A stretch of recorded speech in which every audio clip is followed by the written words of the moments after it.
so nice of you. Thank you, Jordan Klein. Remember we were counting down from 3 for that one day? That was a good day. We should go back to that. Yeah. What is happening, everybody? It is time for MLB Live Before Lock, and this is the last time I'm going to see Eric over the internet before seeing him in person, hopefully, as long as the weather cooperates, because as we've been telling people, tomorrow and this weekend, myself, Eric, Laufey, Josh, and Ben Raza also going to be meeting up with us. We're going to be hanging out together in New York City. I'm very much looking forward to it, but I mean, what do you guys really care about that? We got baseball to talk about here, and do us favors you're watching. Like the video, subscribe to the YouTube channel. If you're in our Discord channel, you've got questions for us, or if you want us to evaluate one of your lineups in our single lineup simulator, hit me up in Discord with that lineup. And what I do is I copy and paste it. I text it over to Jordan, and then he plugs it into the single lineup sims while Eric and I are talking. And then we wait for the results on screen, and we check to see if it rates out as a positive ROI lineup or not. And shout out to all the people in the chat who are saying what's up to us, what's happening, guys. Eric, we've got a 5-game slate today. We've got New York City for the weekend. What's on your mind today? What's on my mind today? I just hope my flight takes off. I'm leaving red eye out of LA and just hoping that everything's on time and that I can get myself in safely so we can hang out and have ourselves a grand festival little day. We're going to be talking about rain here in New York here today. Hopefully everything can hold off. We're going to be talking about it over the weekend as we're out there hanging, but excited to see you. Excited to go kick it with the boys and go have ourselves a little good time. So one thing that at least the weather, massive issue in New York, not just for us over the weekend, but then also for tonight. That's really the only game that we're keeping our eye on. Now, with that said, that accounts for 20% of the slate. The Yankees taking on the Angels. And then also you've got the Yankees are going to be a popular offense. We've got them projected for the most ownership of any offense on the entire slate. And then on top of that, Nestor Cortes projected for north of 50% ownership. So this is going to be massive for the slate, this weather in New York. How are you going to approach it for tonight's slate? I have to just play it straight up right now. I think for me, it's more concerning because I have tons of pick six going where the Yankees are just in an unbelievable spot with some of the projections that they threw out there. It makes it almost impossible to want to fade them. It's like either withdraw your funds and like not play that slate over there, or you just kind of go head first into it. And I think from a DFS perspective, it's got to be kind of the same thing where, some of these plays are just too good going up against Tyler Anderson if they're going to be low owned, and other people maybe sneak off of it as we go through this program. That, you just want to be jamming in the spot like this if other people are trepidatious about something happening. But you got to play it straight up for now. Unless we get like a late start, I'm just going to be playing it regular, I think. I think the game is much more likely to play than not. If you look at the current weather situation, it's certainly not risk-free because there's right now like a 40 to 35% chance of rain for the entire night. So yeah, you're definitely running into a possible scenario. Storm pops up, and if it starts raining, it's probably just going to rain for the entirety of the night. But I don't think it's the most likely scenario. I do think it's more likely to stay clean than not. If you guys are playing a lineup and you want to be completely risk adverse, I can't even tell you that avoiding the Yankees and Nestor Cortes is avoiding risk, because if it plays, it's a spot you kind of want to have exposure to. So it's a really, really tricky one to navigate. I'm with you, Eric. I'm going to be playing the Yankees-Angels game, and I'm just going to hope the weather cooperates. But it's dicey. I mean, I look outside my window right now. It's been raining on and off for the entire week. It's been terrible outside, the weather, and certainly not good baseball weather. But it does look like I said, more likely to stay clean than not. And then into the weekend, too, for our purposes, the weather report looks a little bit better than it did earlier in the week. So I'm going to be playing the Yankee game. Hopefully, we don't end up getting any kind of crazy weather issues that pop up. If anything changes over the course of the show, that's definitely something that we'll keep you guys up to date with. If we find out that the game is delayed for any reason to start, then I'm going to change my stance and I'll be off of it. Yeah, me as well. I mean, the other part of this, sorry, I just did all my stuff for tomorrow's slate, working through it. The Yankees are taking on Texas. They're still at home. So there is really going to be no finishing up this game. Like, they're either going to need to get it done now, or they're pretty screwed, and they'll have to figure out a time that they're at least close to each other, because LA and New York, as you might be aware, are on opposite sides of the country. And LA does play Washington tomorrow too. So there's really no opportunity for them to reschedule this for tomorrow. They would basically be rescheduling this to a later date. And I don't think that they have another series the rest of the season. So it's going to be one of those that they want to get in any way, shape, or form that they possibly can. So I think that that helps a little bit to quell some of the risk. But as you said, not risk-free at all. Shout out to a couple of our friends here. We got Chris Williams gifted out 10 YouTube memberships to the people in chat. And then Malukar also gifted out 5 YouTube memberships. As always, guys, thank you for supporting the channel. We definitely do appreciate it. And let's start breaking down some of the players now. Unless do you have anything else to add about the weather or other situations on the slate before we talk about the players? No, Steph Curry's really good at basketball still. Yeah. Also, I mean, I'm watching that game, and I'm thinking while I'm watching it, if the USA doesn't win that game, would that be the last high leverage basketball game we ever see Steph Curry play in? Now we've got the gold medal game coming up. Considering the Warriors roster is not very good this year, I don't expect them to make the playoffs. This next game really could be the last high leverage game we ever see Steph play in, unless the Warriors either trade Steph Curry or do some sort of massive overall, because it's really hard for me to see this team being not even contending this year, but at best a play-in team. Yeah, it's frustrating because Mike Dunleavy's my boy. I remember being in 7th grade watching him rain down threes upon Arizona in the national title game for Duke, and it was one of my favorite things ever. But Mike Dunleavy Jr. has not been a very good basketball executive here, it would appear, at the moment. Podziemski apparently is on like a no-trade list. Like, you should be unloading him for Lauri Markkanen in 5 seconds if that's an actual thing that Utah would allow. So it's, at this point in time, so strange to me to see Lauri Markkanen not with Golden State, because he's like the perfect guy to put alongside Steph Curry right now. And the fact that they haven't made that happen is pretty pathetic. Yeah, I think the Jazz wanted, what was it, Kuminga, Podziemski, and then like a bunch of first round picks. You do it immediately. I mean, still, I think the Warriors should have gone for that, but yeah, didn't end up doing it. Lauri signs a contract extension. Now he's not going to be eligible to be traded this year. And time is of the essence for Steph Curry and the Golden State Warriors. Let's talk about pitching today. We got 2 pitchers who are priced $9K or above. One of them is a chalk option, and Brian chalk takes on a little bit of a different definition on a 5-game slate, because Kevin Gausman is certainly popular at 24% owned pitching against the Baltimore Orioles today. But relative to some of these other pitchers, I don't consider him one of the chalk options on the slate. The chalk guys are, to me, Brian Wu at 40% ownership, Nestor Cortes at 51% ownership, and then Kyle Gibson at 34% ownership.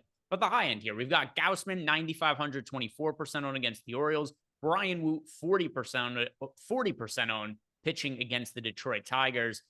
If you're paying up for one pitcher today, Eric, including considerations for the ownership in a tournament, are you going to Gausman or Brian Wu?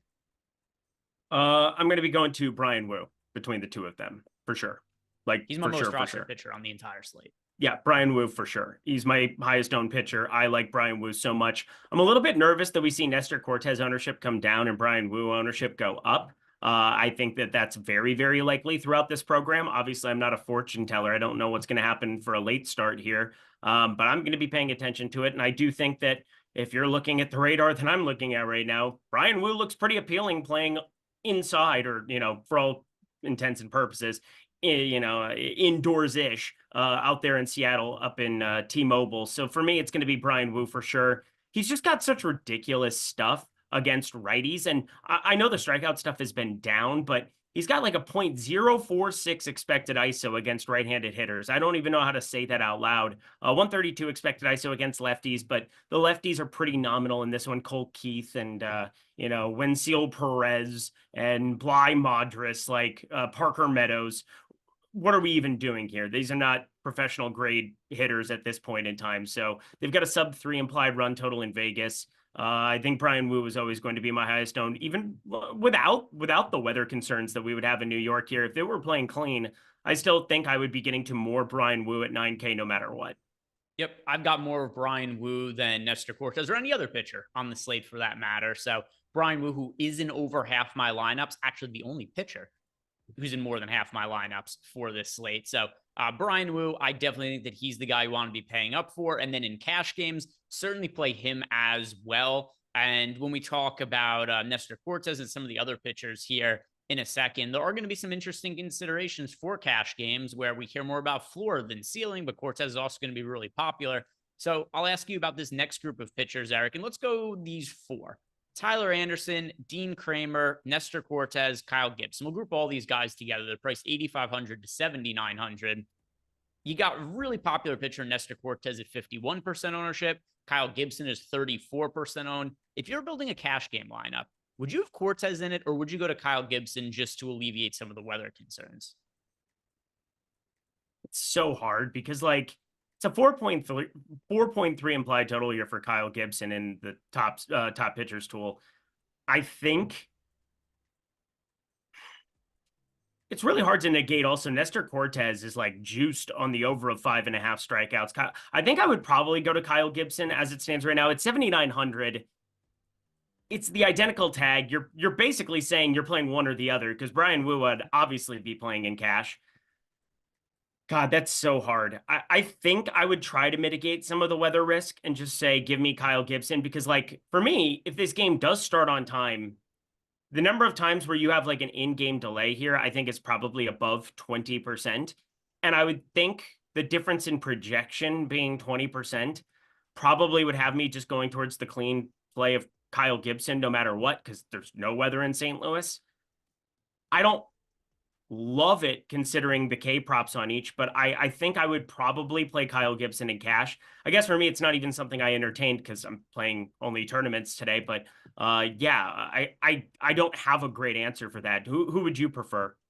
Cortez, for me, I have him in more lineups for tournaments than I have Kyle Gibson. And then something else to consider as well is if his ownership is going to hold being north of 50%, that means to me that in cash games, he'd be like 70 to 80% owned. And that kind of scenario, you just plug him in and you hope the weather cooperates. And even if it doesn't, you get a scenario where it's like, all right, he might be 70, 80% owned. And a lot of the field is rostering him anyway. So I would just play Cortez for the higher ownership. Now, here's what's kind of interesting in large field GPPs, though. I'm way underweight to Kyle Gibson.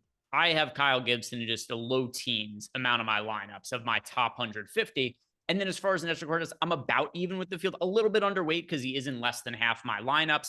But it is more to do with him being 51% owned than me thinking he's a poor option. At $7,900, I do think he's the best points per dollar play on the slate. If we're just talking about projections, the ownership is just super high to me to the point where I want to be underweight to the field on him. And I'm not all that interested in playing a super chalky Kyle Gibson either, because Kyle Gibson does have a pretty good matchup against the Tampa Bay Rays in this version of their lineup post-trade deadline. But Gibson's been terrible this year. He's a 4.04 ERA, but a 4.8 expected ERA. The strikeout rate has never been all that high for him. It's 21.5% this year. So relative to the quality of pitcher Kyle Gibson is, I think he is way too popular. What are you doing with him in large field GPPs relative to his 34% ownership?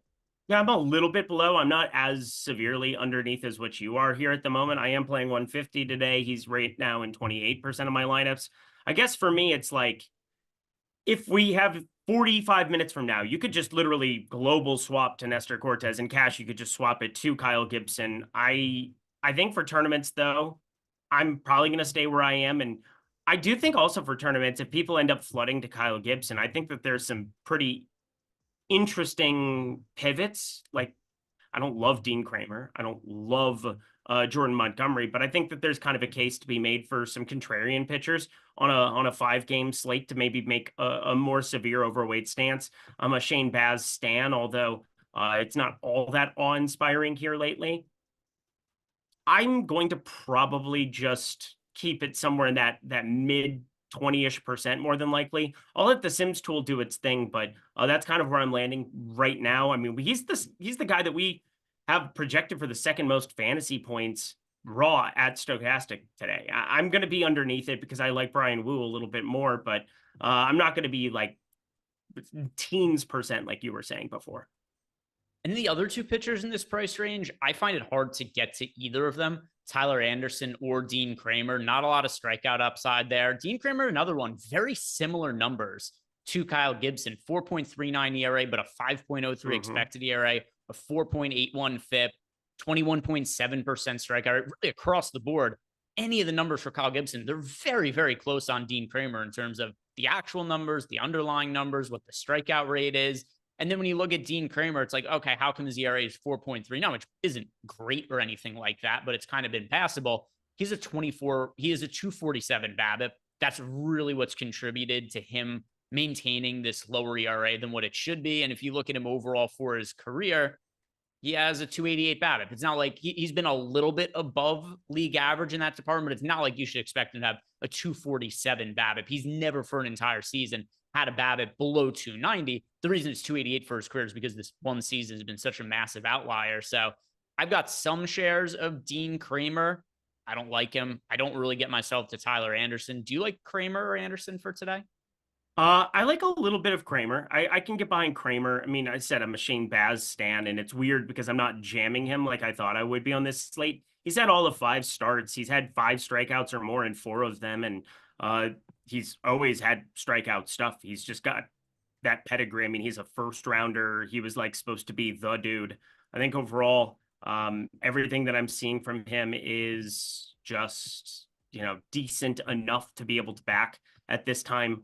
5.69 expected ERA doesn't feel very good. I got to say that too, but it's just it's tough, and I think it's just because it's a 5-game slate. I'm not going to be writing him off by any means, but yeah, Dean Kramer. This is still going to be a Toronto lineup, despite what we've seen at times here in the last couple weeks. It's going to be bad outside of Springer, sometimes Guerrero. Horwitz is all right, but back half of this lineup, I don't think Joey Loperfido is going to be as good as what Toronto is hoping he's going to be. Ernie Clement, Addison Barger, Leo Jimenez. I mean, there should be some opportunities to at least keep runs off the board if something happens to Nestor Cortez with the rain, if something else happens here with some of these other pieces that, are obviously pulling the ownership here, specifically, God forbid, Brian Wu, but just saying that there's some massive leverage you could be getting just by having a guy get through 5 clean, 6 clean today on just a 5-game slate with like really unappealing pitching options. Yeah, and Einsteinium asked us, how do we feel about Shane Baz today? And then also, if anybody in Discord or somebody in the YouTube chat wants to evaluate your lineups after we get through this next group of cheap pitchers, Eric and I are going to talk a little about the FanDuel pitchers, and we'll build some lineups in the single lineup simulator. So if you guys want us to check your lineups out, submit them now so we have them in advance. But yeah, Einsteinium asked, how do we feel about Shane Baz today?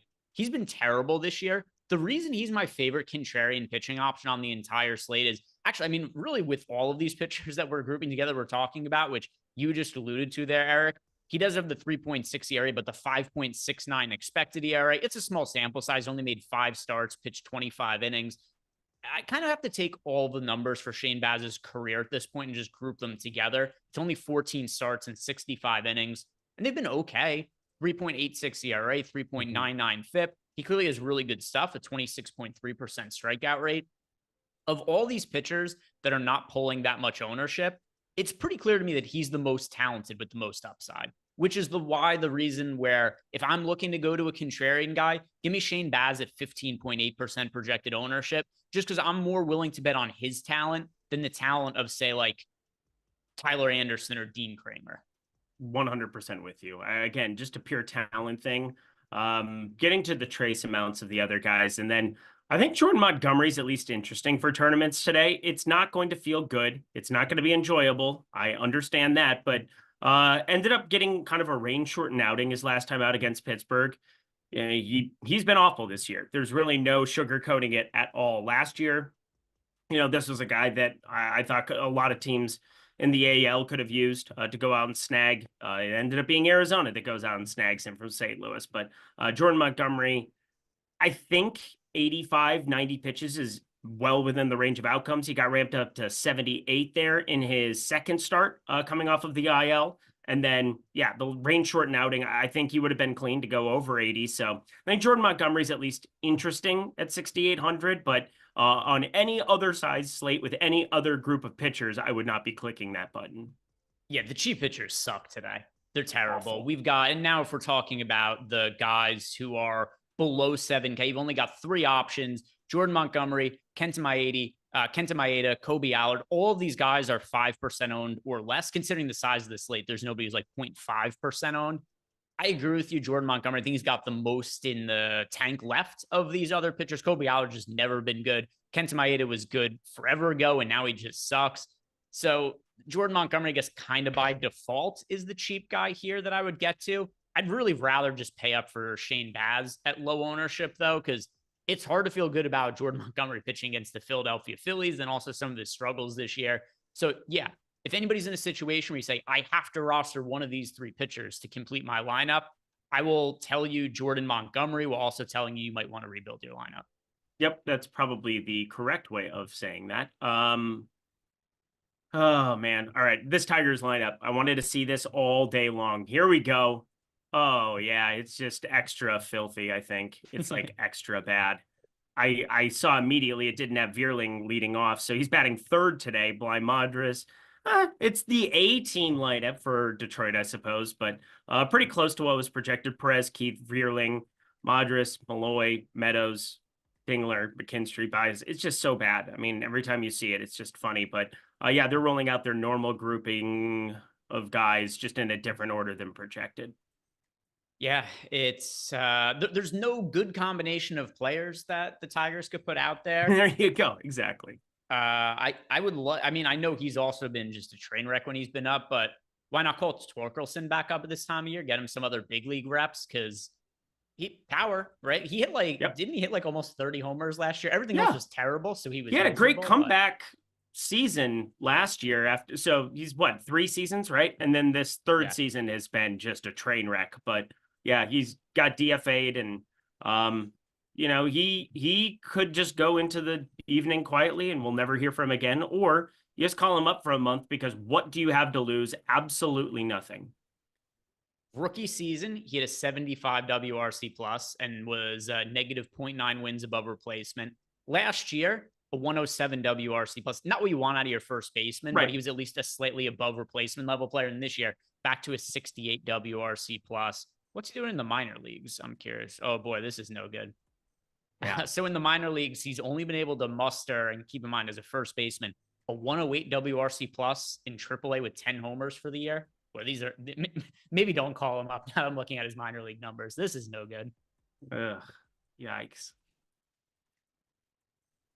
He wasn't good at other levels of the minor leagues either before getting called up. He was, if I'm not mistaken, I think the first overall pick in the draft a few years ago, and looking like a bust so far. Anything else you want to add about the DraftKings pitchers? If not, we'll look at the FanDuel pitchers.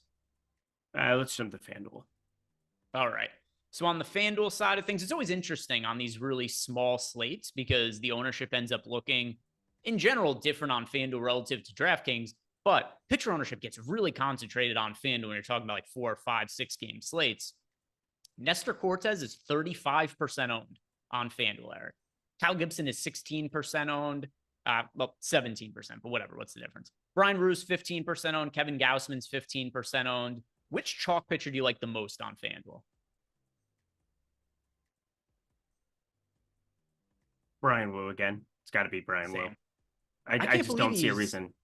I can't believe he's less than half the ownership of so Nestor this Cortez. This is what's happening.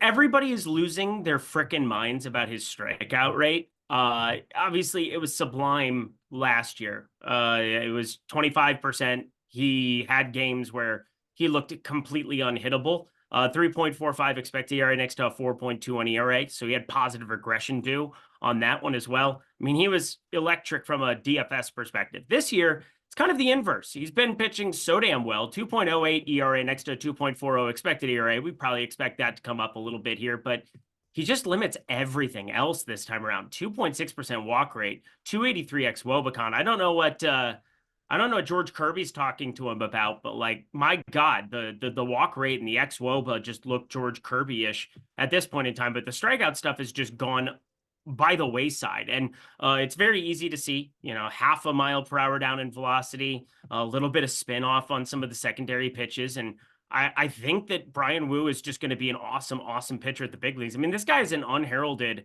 guy who came from nowhere. He's like 24 years old, and last year, I mean, he looked incredible on the mound, but I do think people see the strikeout rate and probably discount it more than they should, considering 1, this is a 5-game slate. 2, he has no weather risk like Nestor Cortez does. And 3, he gets to face the Detroit frickin' Tigers, who pretty sure that this is not going to be a difficult matchup with a 24% strikeout rate against righties and a 90 WRC plus on the season. So for me, I'm with you where I don't understand his ownership. And on a 1-pitcher site where you don't have to worry about the strikeouts as much as going 6, and now Brian Wu lengthened back out here, I see no reason that he wouldn't be like the guy you want to click on first on FanDuel.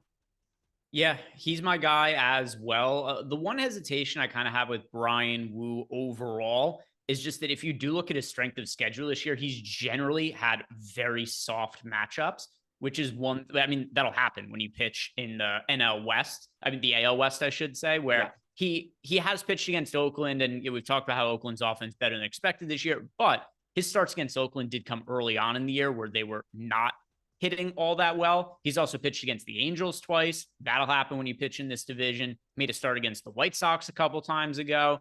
So overall, it's been a pretty simple strength of schedule for Brian Wu, which maybe makes his numbers a little bit inflated, especially when you consider that he's Here's the only thing. He's faced Oakland, Kansas City, Los Angeles, Houston, and Philly at home. I would give like 3 out of 5 for sure, being like excellent offenses. Obviously, Oakland back in May, that's going to be a little different than Oakland as of now because Lawrence Butler and Brent Rooker are gods. But I would say those are actually pretty decent matchups. In those matchups at home, he has a .64 whip, 165 batting average against and a sub-1 ERA, 0.95.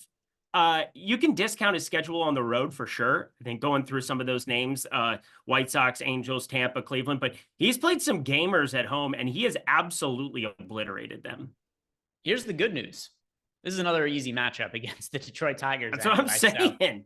So yeah, I mean, Brian Wu at $9,400. He is the most expensive pitcher over on FanDuel, but I don't know that means he should be. I can't believe that Kyle Gibson is more popular than Brian Wu at 3%. That's not right. At $300 less. People really need to save the $300 that much. They're playing Kyle Gibson over Brian Wu. So yeah, Wu is the pitcher who I like the most over on FanDuel. If you're looking to roster a contrarian pitcher on FanDuel, do you like any of them? Because outside of Gausman, Wu, Gibson, Nestor Cortez, nobody's more than 5% owned. I would take a shot on Jordan Montgomery. 6,900, way down there in price point. You can get up to the Yankees. You can get up to the big poppers from, well, not Philly because you're going to be facing them playing Jordan Montgomery, but you can get some of the expensive bats on the FanDuel side. And 6,900, Jordan Montgomery, I do think is somebody who's capable of pitching 85, 90 pitches here now. And if it weren't for the rain shortened one, we wouldn't have the discounted projections that we're seeing at a couple of different places, primarily looking at Fangraphs at some of these spots. But I am in the camp that Jordan Montgomery can only look better than what he's been over the last however long. Philly is the best in baseball against left-handed pitching, 121 WRC plus. So I'm not going out of my way to say Jordan Montgomery's going to smash, but like I do think on FanDuel, just to get different because of the price point, I wouldn't play Allard or Maeda, but I would take a couple of shots on Jordan Montgomery. Price point, 6 innings, not completely out of the range of outcomes, although probably not your top of the tier quality start candidate today. It's so tough on these non-popular pitchers because first off, Shane Baz is $8,500 over on FanDuel. That's something I'm not super comfortable with. Dean Kramer, $7,900, but he also just kind of sucks. I don't like Jordan Montgomery's matchup. I'm most inclined to say don't play any of the pitchers who are 5% owned or less on FanDuel. I guess by default, I'll say Dean Kramer at $7,900 is the one that I feel the least bad about, but I don't really like any of these guys all that much. Cash games. One other thing I'll ask you about FanDuel. Would you be playing Wu or Nestor Cortez in cash games on FanDuel? Oh, man. That's so brutal. I knew you were going to ask me that, and I still don't have an answer. I would probably play Wu because I don't give a fuck. Like, I would just want to play the best play at that point. There's zero weather risk. And if somebody has, like, the catastrophicness of a FanDuel pitcher not coming out and pitching, like Nestor Cortez having something happen with the rain, like that completely sinks you at that point. Like if he doesn't come back out after a second or third inning rain delay, you are just getting buried. So I do think I would play Brian Wu on FanDuel, to be honest. I'm going to say for cash games, Nestor Cortez at 8K, considering that he's projected for 35% ownership. Just assume he's going to be crazy popular in cash games. But yeah, I wouldn't do it. I'm just going to throw it out there. I would not play Nestor Cortez in cash looking at the weather right now. Let's see. How is it looking now? I'm going to pull up the radar on my phone. I'm not loving it. All right, it's updating. Just look out your damn window. Well, it's been raining here all day. Yeah. Yeah, it does look like it's going to start raining in like 20 to 30 minutes in New Yeah. York now. It looks bad. I hate this. This sucks. This sucks. I'm gonna have to switch out my pick six guys too, because I can't do this. Here's what's tough about that situation. Well, other than it's only 5 games. So now that I pulled up, yeah, the chance of rain actually doubled since we looked at it at the top of the show. Now that I'm looking at also the radar, it looks like it's going to start It raining. looks worse. Heavier in New York. Yeah, it definitely does look worse. But I don't want to just zero it out either. I think I'm most inclined just to do like negative ROI boost to lower my exposure there. Yeah, I need to do something here for it because I've had this in the corner of my screen throughout the show, and I just refreshed it. It looks a lot worse to me now. I just don't know what you're supposed to do on this slate, because if it plays clean, I feel like Tyler Anderson, I want to get Yankees bats up against him. We might see some depreciated ownership, but I'm not a weatherman. I'm not a DFS weatherman. I'm not any of that. I just am a guy who played a lot of golf growing up, and I needed to know what to pack in my golf bag. So I'm pretty good at knowing that this looks like shit. I'm probably going to need to put it in my golf bag rather than in my trunk of my car. This does not look very good to me. I'm contemplating removing the game. I mean, we'll get to offenses in a second here.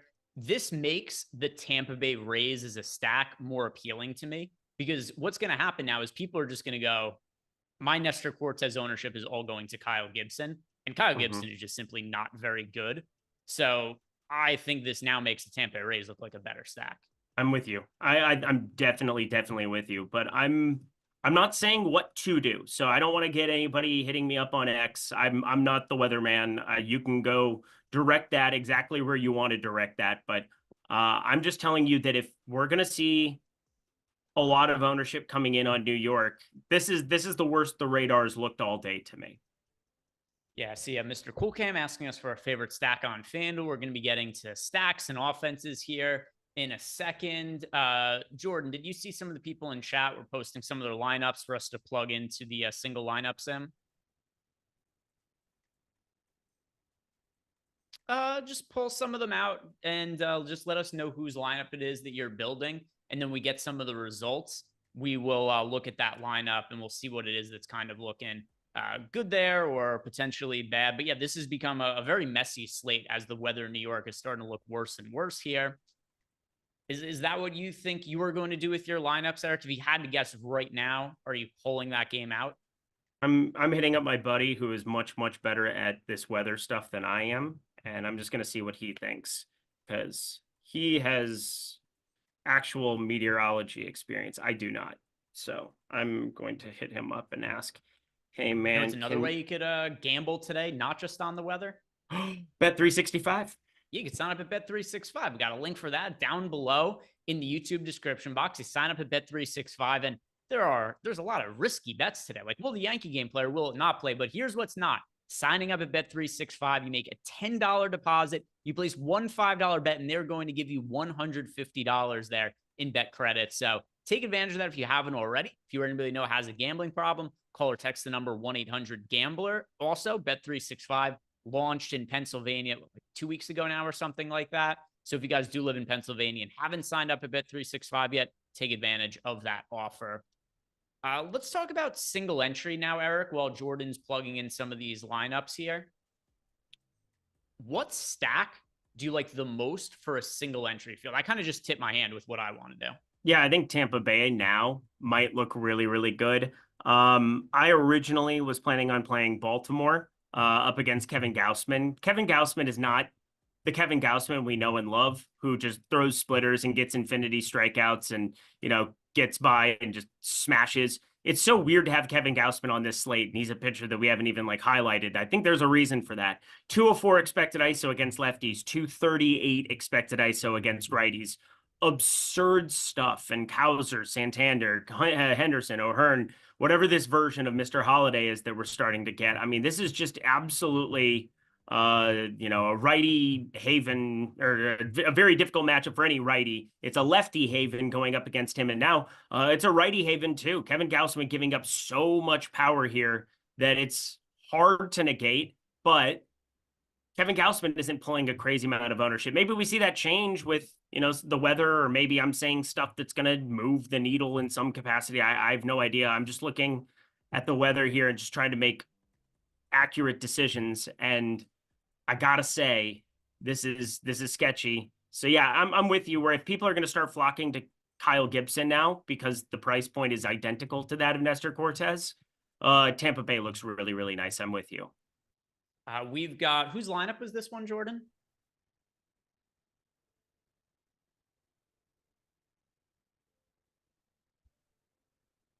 Okay, so this looks like a very good lineup here from Thomas James Moran. Nearly a 50% expected ROI on this lineup. It's a double stack here. We've got the Blue Jays stacked with the Diamondbacks. You've got Kevin Gausman and Brian Wu, a pitcher. I think it looks pretty good. I think that one is good to play tonight there, Thomas. So that one, yeah, I think that's the highest rated sim ROI lineup we've had of any lineup that somebody from the audience has submitted to us over the course of the show. So nothing I would change there. I think you're good to play that lineup. And yep, there's other ones that are posted in the YouTube chat there, Jordan. Plug those ones in as well, and we'll take a look at what those are looking like. And if you guys want to sign up for this, it is included as part of any of our data or Sims packages. There's a link for that down below in the YouTube description box. Anything you sign up for in those packages, you're also going to get access to our single lineup simulator.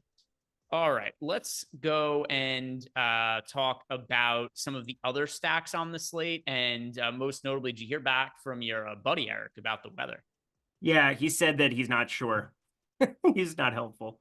He's not going to tell me something to guide me in some direction because he knows that, we have money on it and we're looking at it for betting purposes. He goes, it's going to be raining throughout the night. Like, there's not going to be a lot of let up in rain. So it's just a choice. Like, if the game starts, it's hard to not think that they're just going to play through it. But if it intensifies at some point, I think, getting guys ripped off the field does make sense. So I'm seeing somebody just posted something in let's see, the weather people that exist on the X and things of that nature. All right. He thinks it's going to play through it. Okay. Yeah, this is an interesting one because for me, I just keep refreshing in the same spots and it just looks worse than it did before we started the show. And if it didn't, I would just not care and I would know that I was just playing it here. But when you have a 50% owned pitcher in Nestor Cortez, it's so appealing to right now just take him out and maybe roll with the batters because maybe there's like an intensified spot where the rain picks up. Like the batters themselves, like, if I have a 0 here, a 0 there, as one-offs for Aaron Judge, I'm okay with it. Like, obviously I won't win a tournament, but like, I feel as though getting away from this popular of a pitcher at this kind of ownership makes a lot of sense with what I'm looking at. I mean, I'm going to be doing the same thing I said before, which is I'm not taking it out, but I'll do a little negative ROI boost the individual players here so that it doesn't show up quite as predominantly in my lineups where I'm not that dependent on the weather or anything like that. I do want to check our ownership to see if still same. We got an ownership update. Cortez still projected for around 50% ownership. And we got a lineup here from Nick Willor, who built a lineup here, and it is, let's see, an Arizona stack with a Seattle stack on the other side, 4-4. And then the pitchers are Wu and Kramer. So Dean Kramer doesn't project out great for us. That's one of the reasons your sim ROI is a little bit lower, but still, it's a positive ROI lineup. So not one that I think is unplayable. It is one that is expected to be profitable. So yeah, Nick, I think that lineup looks pretty decent there. Let's see. As far as other stacks go, Eric, for large field GPPs, who are the teams that you're prioritizing the most to stack? So I'm prioritizing the Yankees, or I was prioritizing the Yankees. I'm prioritizing Baltimore, prioritizing Seattle a little bit as well, going up against Kenta Maeda. I'm a little worried that this just becomes like that same crazy bullpen stuff that we had last time around where Kenta Maeda pitched really well until he didn't against Kansas City at the end of that one. Hinch is just kind of doing whatever with some of these pitchers, limiting some innings on some other guys. But I think it's still going to be pretty good to have some of these Seattle bats here in lineups based on sim ROI and what I'm looking at. So I think they're going to be ones that I get to. Again, this is just such a headache here now, guys. I'm sorry. I'm just trying to figure exactly what I want to do because it is really crazy to have everybody as confident that this thing is going to play as what they are, it would appear. So I have 3 teams right now that I have double-digit exposure to, and you will tell based on what these teams are I'm getting to. It's very driven by pitcher ownership. My most rostered stack, also the team I'm playing in single entry, it's the Tampa Bay Rays going up against Kyle Gibson. It's kind of hard to know how the field is going to react to the weather, but most logically to me, I think people will get a little bit off of Nestor Cortez, and that's just going to drive them to a little bit more Kyle Gibson. That makes the Tampa Bay Rays look better to me. Here's what I ended up doing in the contest generator as well. I did a little bit of a down boost, and this is in the contest generator, not the Sims. A little bit of a downgrade to the projected ownership of Nestor Cortez and then upped Kyle Gibson, just so I'm building lineups under the assumption that people get a little bit off Cortez and go to a little bit more Gibson. That got me the Rays as my most rostered offense. My second most rostered offense, the Baltimore Orioles. Third most rostered, Los Angeles Angels. So the 3 teams I ended up with the most exposure to are the 3 teams going up against 3 of the 4 most popular pitchers. The only team that's going up against a popular pitcher that I am not getting to is the Detroit Tigers. We are so screwed. Oh, I'm straight up not having a good time. That's the gif. I'm just going to roll with this. All right. So Nestor Cortez, I'm going to have in like 30% of lineups. I'm okay with that. I'm starkly underneath there. I am getting to a lot of Shane Baz and a lot of Tampa Bay Rays bats now. So I'm going to be rolling with you there in that regard. Also, do think St. Louis is very, very viable. On the other side of this one, 5.6 CRA, whatever it was that we said the other second ago here for Shane Baz, and Philly's going to be pretty darn popular with Bohm, Turner, some of these righties who just absolutely smack up lefties.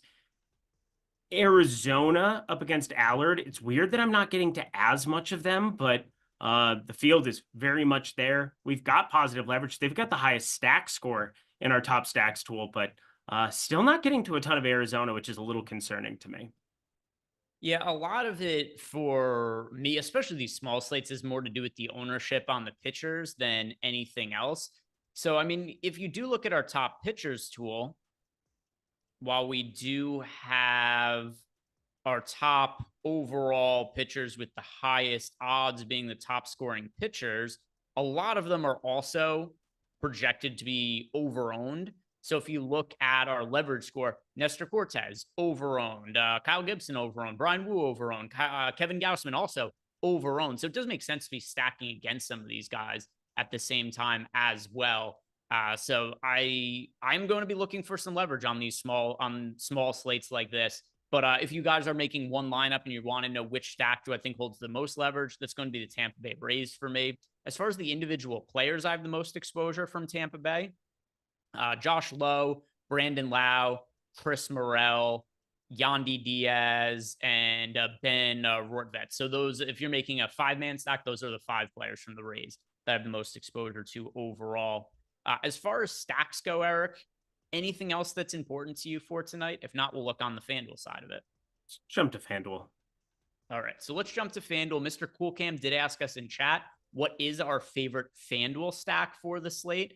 And here's where I do think FanDuel looks a little bit different from DraftKings, is you're not getting the same leverage on some of these spots. Now, with that said, you still do have Kyle Gibson as the second most popular pitcher on FanDuel. So my favorite stack on FanDuel, same as DraftKings, it is the Tampa Bay Rays. I don't like them quite as much on FanDuel because they don't get you the same amount of leverage they do on DraftKings, but it's a team that's showing up as underowned in the top stacks tool. We do have Kyle Gibson as a popular pitcher, just 17% isn't the same as the over 30% that he pulls over on DK. So Tampa Bay Rays for me. Who's your favorite FanDuel stack? Baltimore. Very clearly Baltimore. Kevin Gausman actually getting some ownership over there. What, 13%, 14% ownership that we have coming in on him on FanDuel. Every metric I brought up before, 171 ISO, 201 ISO against righties. I mean, just ridiculous stuff from Kevin Gausman this season. Expected ISOs north of 200. So much power, obviously, in this Baltimore lineup, 1 through 9. It's no let up there. So I'm just going to be rolling Baltimore in my one FanDuel lineup.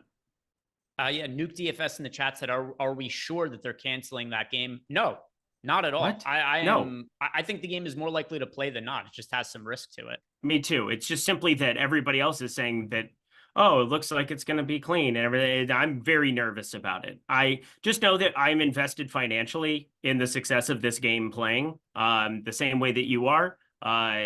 It has decreased as we've gone on through this show because I had a lot of Yankees exposure. I had, a little bit less than 50% Nestor Cortez, but I'm going to be bringing that down for sure.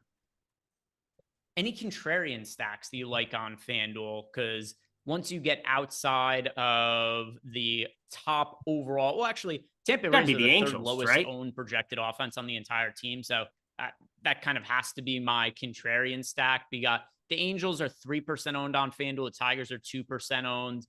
I think you can make a case for the Angels on FanDuel just because Cortez is going to be it's projected for nearly 40% ownership on FanDuel now. At that kind of ownership, I think you can make a case for stacking against him. I wouldn't do it in a single entry lineup or anything like that, but that's the one case for the Angels is just they're very low owned and Cortez is crazy popular. Facts. Anything else that's important to you at offense? Oh, God. Yeah, I'm going to be getting some Angels now because of just people not wanting to let up off of Nestor Cortez. I'm just really worried we get to the flip and we see like a 30% Nestor Cortez and like a 55% owned Brian Wu at this point. But such is life, friends. Such is life into the unknown. All right. Anything else you want to bring up with individual hitters or anything like that? If not, we'll do a home run picks and we'll wrap up. Yeah, a couple individual hitters. I'm with you now. Josh Lau is my Josh Lowe, Brandon Lau. There we go. My two highest owned batters. That's always fun. The law firm of Lau and Lowe. But then Gunnar Henderson is a dude that people have soured on, and he is my third highest owned batter currently on today's slate. So I'm in the camp of just playing some Baltimore Orioles, and it would appear a lot more than the field is. Kevin Gausman, name recognition be damned. Let's see, who am I? All my most rostered hitters are from the Tampa Bay Rays. Yeah, all my top hitters are from the Tampa Bay Rays. But it's funny because you just brought up Gunnar Henderson. My most rostered non-Tampa Bay hitter, it is Gunnar Henderson in 26% of lineup. So no issue with you shouting out Gunnar Henderson there. And just thought it was interesting because it's not somebody that I would expect coming off of, oh, he's cold right now. Like I don't care about that stuff ever. Whose lineup is this one, Jordan? All right, another one that looks good. Got a lot of people building better lineups now. 19.1% sim ROI. Everybody submitted a lineup today. It looked pretty good there. So thank you guys for putting those in. And then we've got a super chat here from Chris Williams. He said, mind bringing up the stochastic avatar program?